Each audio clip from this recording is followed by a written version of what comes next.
Subhanallah. Allah memerintahkan malaikat Jibril, wahai Jibril, sampaikan kepada penghuni langit dan bumi, cahaya yang sebentar lagi, yang selama ini aku jaga, yang selama ini aku simpan, malam ini akan aku keluarkan di bumiku. Sedangkan aku akan menghias langit dengan gemerlapan bintang dan rembulan untuk menyambut kelahiran anak tersebut. Sallu ala Nabi Muhammad. Subhanallah. Allah subhanahu wa ta'ala di dalam hadits qudsinya memerintahkan langsung kepada jenderal malaikat untuk memberitahu penghuni langit dan bumi agar mereka bersiap-siap untuk menyambut kelahiran Nabi Muhammad SAW. Makanya setiap asyraqal kita akan berdiri ya. Ya Nabi salam alaika, ya Rasul salam, ya Habib salam alaika, salawatullah. Disinilah letak tatkala penghuni langit dan bumi berdiri, terjaga daripada pekerjaannya, semua berhenti di dalam pekerjaannya menyambut kelahiran Nabi Muhammad SAW.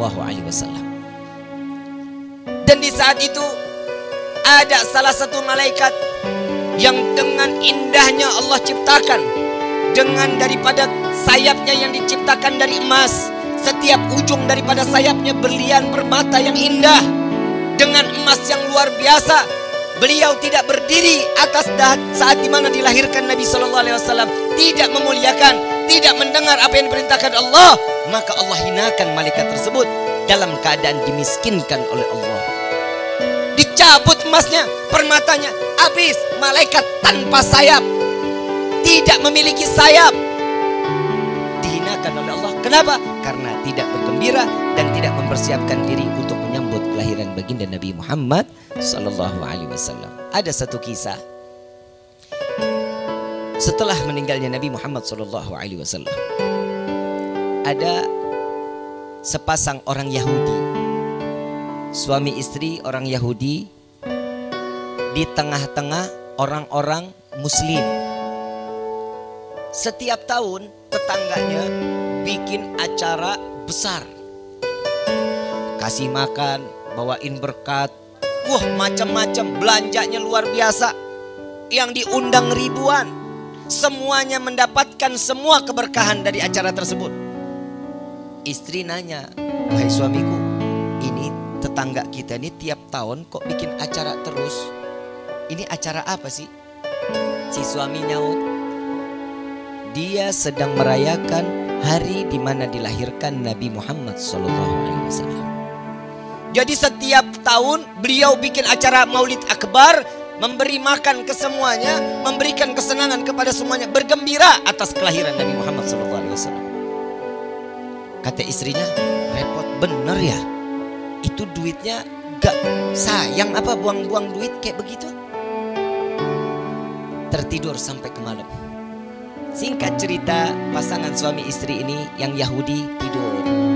Begitu dia tertidur, di dalam mimpi istri tersebut ngelihat rumah tetangganya itu terang benderang, lebih terang dari rumah-rumah yang lain. Di dalamnya penuh orang-orang dengan muka yang bercahaya.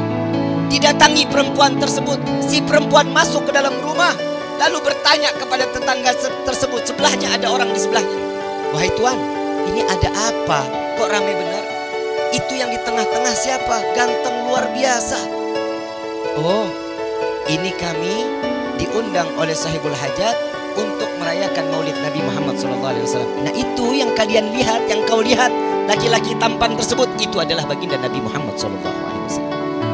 Orang Yahudi dapat memimpikan baginda Rasul SAW. Boleh nggak saya sapa? Silahkan, Nabi pasti akan menyapanya.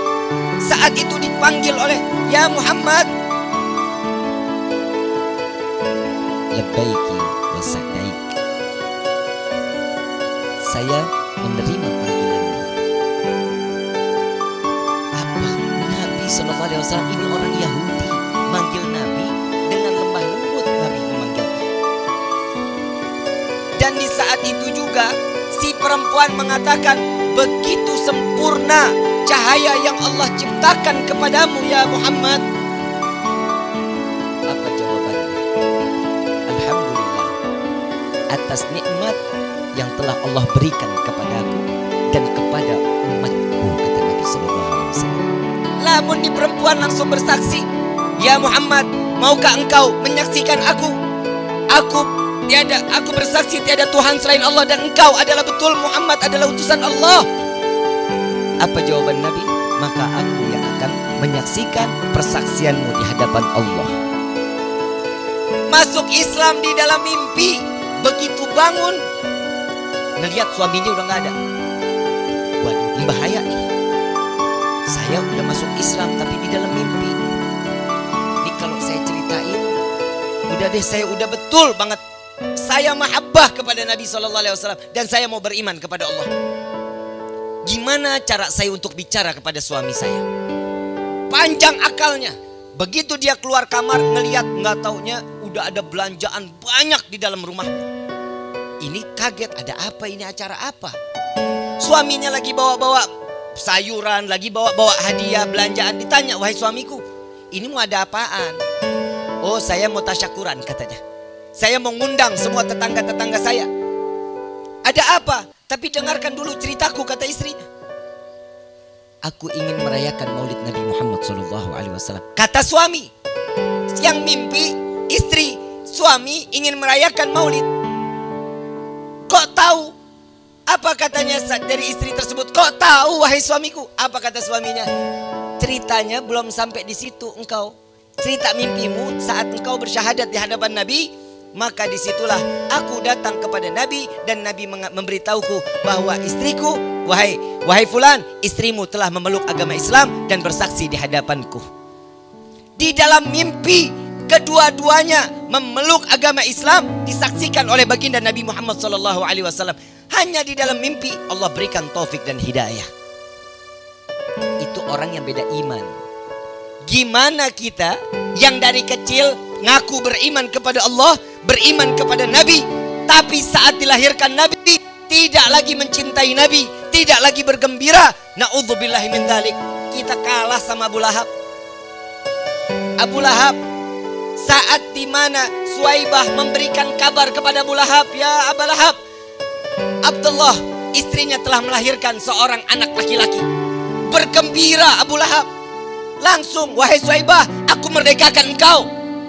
Dimerdekakan, seorang budak dimerdekakan karena gembira telah dilahirkannya baginda Nabi Muhammad SAW. Di saat itu Abu Lahab nggak tahu kalau itu adalah nabinya. Nabi nggak tahu kalau seandainya Abu Lahab itu nggak tahu kalau dia itu adalah Rasul, nggak tahu. Tapi cintanya bergembira luar biasa. Tatkala saat Nabi SAW mendapatkan jabatan menjadi Rasul, nah disitulah Abu Lahab yang paling sering memerangi baginda Nabi Muhammad SAW. Sampai pengen dibunuh Abu Lahab. Jangan kau bunuh aku dulu. Dengarkan wasiatku dan sampaikan kepada Muhammad. Sampaikan, Abu Lahab adalah musuhnya di dunia, musuhnya di akhirat. Paman Nabi bersaksi bahwa dirinya adalah musuh Nabi di dunia, musuhnya di akhirat. Nabi nggak dendam sama paman.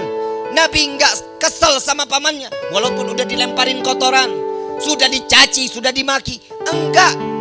Apalagi saat Nabi tahu Allah Subhanahu wa taala telah menurunkan firman tabbat yada abi lahabi wa tab, dikekalkan oleh Allah, pastinya dia di dalam nerakanya Allah.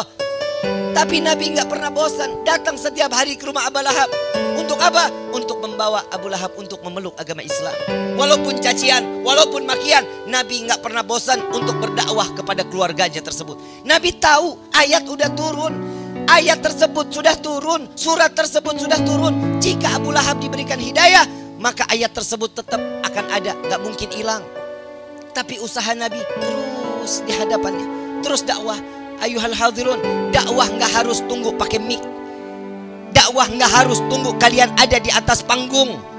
Tapi dengan dakwah yang kalian berikan kepada tetangga, kepada saudara, kepada keluarga, sampaikan. Walaupun itu pahit didengarnya, sampaikan.